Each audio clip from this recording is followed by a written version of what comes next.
May isang sobrang taba na lalaki ang nanonood ng TV. May lumabas na patalastas na nagsasabing, garantisado mababawasan ka ng 10 pounds kada linggo. Naisipan ng lalaki na mag-avail ng nasabing programa. Kinabukasan ay may nakatayong sexy at magandang babae sa kanyang pintuan. Ito ay walang suot na kahit na ano bukod sa isang pares na sapatos. May sulat sa dibdib ng babae na ang sabi, kapag mahuli mo ako, sayong-sayo na ako. Nang makita ito ng lalaki ay biglang tumakbo ng matulin ang sexy at napakagandang babae. Sinubukan itong hulihin ng lalaki pero di niya kinaya.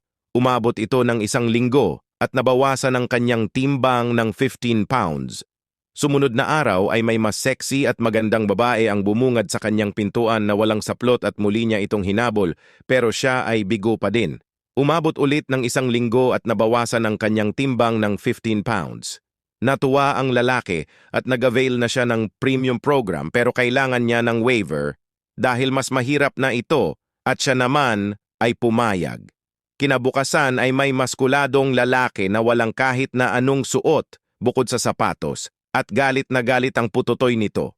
May sulat din ito sa dibdib na ang sabi, kapag mahuli kita, akin ka na. Ang lalaki ay nabawasan ng 35 pounds na timbang sa loob ng 1 linggo na dapat ay 20 pounds lang.